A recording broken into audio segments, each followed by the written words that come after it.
কতদিন বাঁচবে আর আমরা তাকে কি পরিবেশ দিচ্ছি বাঁচার জন্য? আমি এটা হতে দেবো না।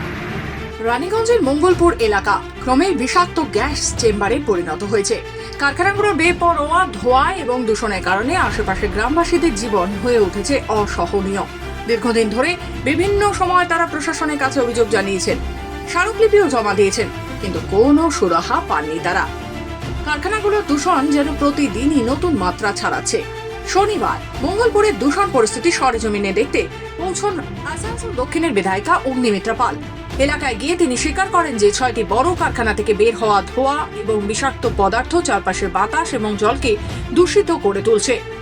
এর ফলে গ্রামবাসীদের স্বাস্থ্য মারাত্মক ক্ষতিগ্রস্ত হচ্ছে। নানান জটিল রোগে আক্রান্ত হচ্ছে শিশু থেকে বৃদ্ধ সবাই। এমনকি শিশুদের জন্মগত ত্রুটি এবং বিকাশজনিত সমস্যার ঘটনাও বেড়ে চলেছে। অগ্নিমিত্রা পালের অভিযোগ, দূষণ নিয়ন্ত্রণ দপ্তরের কর্মকর্তারা এই সমস্যার বিষয়ে উদাসীন। তাদের বিরুদ্ধে কারখানা মালিকদের কাছ থেকে ঘুষ নেওয়ার অভিযোগ তুলেছেন তিনি। তার বক্তব্য অনুযায়ী এই কর্মকর্তারা হয় এলাকায় যান না, কিংবা গেলেও হোটেলে বসে আরাম করে ফিরে আসেন। ফলে দূষণের বিরুদ্ধে কোনো ব্যবস্থা নেওয়া হয় না। আমি আজকে এখানে এসেছি আমার বিধানসভার মঙ্গলপুর এরিয়া, ইন্ডাস্ট্রিয়াল এরিয়া। এখানে প্রায় 6টা কারখানা আছে, স্পঞ্জ আয়রনের কারখানা, যেখান থেকে সাংঘাতিক রকম পলিউশন হচ্ছে। আগেও আমরা এসেছিলাম এখানে, আগেও সতর্ক করে গেছি, কিন্তু তারা কোনো রকম অ্যাকশন নেই।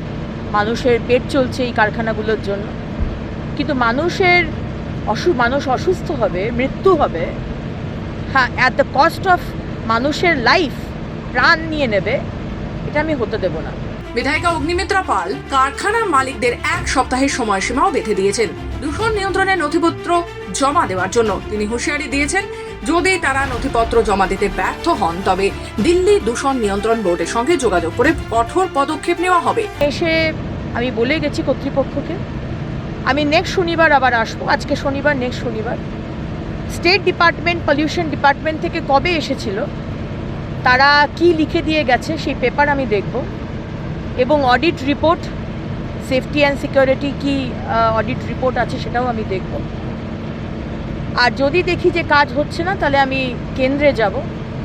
কেন্দ্রে গিয়ে যা নোটিশ পাঠানোর হয়, যাতে এরা বাধ্য হয় পলিউশনের মেশিনগুলোকে চালা। এই সরকারের প্রতিটা ডিপার্টমেন্টে দুর্নীতি, তাই জন্য এটা ভাবার কোনো কারণ নেই যে পলিউশন দপ্তরে দুর্নীতি নেই। পলিউশন দপ্তরেও দুর্নীতি আছে।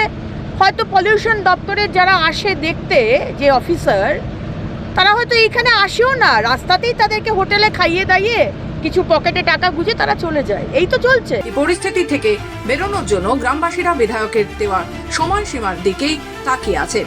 তারা আশা করছেন এবার হয়তো কিছু বদলাবে। পশ্চিম বর্ধমান থেকে সমীর বাদ্যকরের রিপোর্ট, খবর বাংলা।